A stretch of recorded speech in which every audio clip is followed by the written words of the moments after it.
हरियाणा में विधानसभा चुनाव में हार और जनता के सवाल के बाद अब कांग्रेस पार्टी आने वाले चुनावी राज्यों में, खासतौर से महाराष्ट्र और झारखंड में, कोई जोखिम उठाना नहीं चाहती।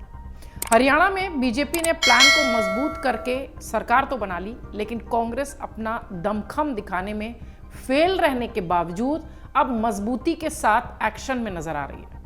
महाराष्ट्र विधानसभा चुनाव के लिए चुनाव आयोग की प्रेस कॉन्फ्रेंस होने से पहले पार्टी पर 11 बड़े नेताओं को राज्य में बतौर पर्यवेक्षक ऑब्जर्वर तैनात किया गया। कुछ मीडिया रिपोर्ट्स दावा कर रही है कि अशोक गहलोत, भूपेश बघेल, सचिन पायलट, टीएस सिंहदेव और डॉक्टर सैयद नसीम हुसैन के साथ 5 अन्य नेताओं को पर्यवेक्षक के रूप में महाराष्ट्र की जिम्मेदारी मिली है। इनमें पंजाब के पूर्व मुख्यमंत्री चरणजीत सिंह चन्नी भी शामिल है। हरियाणा में कांग्रेस ने गुजरात के दीपक बाबरिया को प्रभारी बनाया था, आपको याद होगा। महाराष्ट्र के प्रभारी केरल के विधायक रमेश चेथिनल्ला भी हैं। कांग्रेस ने महाराष्ट्र के 5 क्षेत्रों के लिए 2-2 पर्यवेक्षक नियुक्त किए हैं। इतना ही नहीं, इस लिस्ट में विदर्भ के लिए 3 पर्यवेक्षक भी रखे गए। जाहिर सी बात है कि कांग्रेस किसी भी तरह की चूक नहीं चाहती और चुनाव को लेकर बहुत ज्यादा संजीदा है। महाराष्ट्र को चुनावी दृष्टि से 5 क्षेत्रों में बांटकर पार्टी ने इन पर्यवेक्षकों को सियासी रणनीति जो है वो जमीन पर तैयार करने के लिए और बनी रणनीति को मजबूती से लागू करने के लिए ये कमान सौंपी है।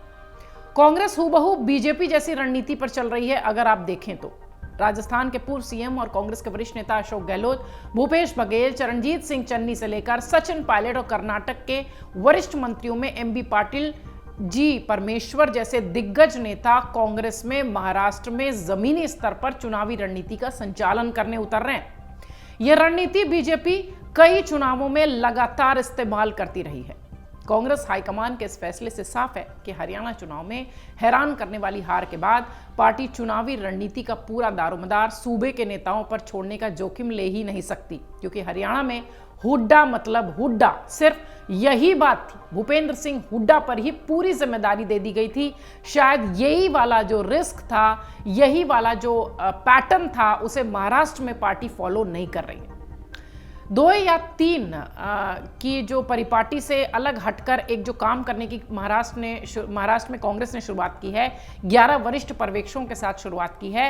ये सिर्फ महाराष्ट्र के लिए फिलहाल अभी ऐलान हुआ है, लेकिन अगर आप देखिए तो ये पूरी थ्योरी जो है, ये पूरा जो एक तरीके से कह लीजिए काम करने का जो तरीका है, ये बीजेपी का है। झारखंड की बात करें तो झारखंड में भी कांग्रेस ने अपने वरिष्ठ नेताओं को चुनाव के दौरान तैनात करके सूबे के नेताओं को साफ संदेश दिया है कि जमीनी हकीकत से परे उनके दावों को स्वीकार नहीं किया जाएगा। पार्टी हाईकमान चुनावी रणनीति का अपने स्तर पर डावाडोल जो व्यवस्था हरियाणा में देख चुकी है, वो अब फिलहाल चुनावी राज्यों में, खासतौर से महाराष्ट्र और झारखंड में नहीं देखना चाहेगी। इसके मद्देनजर ही वरिष्ठ नेता तारिक अनवर और पिछली लोकसभा में कांग्रेस के संसदीय दल के नेता अधीर रंजन चौधरी के साथ तेलंगाना के वरिष्ठ मंत्री भट्टी विक्रमार्का मल्लू को झारखंड का वरिष्ठ केंद्रीय पर्यवेक्षक नियुक्त किया गया है। झारखंड और महाराष्ट्र के चुनावों के ऐलान के बाद कांग्रेस अध्यक्ष की ओर से इन चुनाव नियुक्तियों की घोषणा हुई है और ये नियुक्तियां अपने आप में बताती हैं कि कांग्रेस महाराष्ट्र और झारखंड को कितनी संजीदगी से ले रही है। महाराष्ट्र की विधानसभा में 288 सीटें हैं। 20 नवंबर को यहां वोटिंग है, 23 नवंबर को परिणाम आएंगे। महाराष्ट्र विधानसभा चुनावों को एक ही चरण में रखा गया है। कांग्रेस विपक्षी गठबंधन के साथ यानी महाविकास अघाड़ी के साथ लड़ रही है। इसमें शरद पवार की अगुवाई वाली राष्ट्रवादी कांग्रेस है, उद्धव ठाकरे की अगुवाई वाली शिवसेना है। लोकसभा चुनाव में कांग्रेस पार्टी ने 13 सीटों पर जीत हासिल की थी और तब से इसके हौसले बुलंद हैं। कांग्रेस को लोकसभा चुनाव में सबसे ज्यादा फायदा हुआ था, यह भी देखा गया।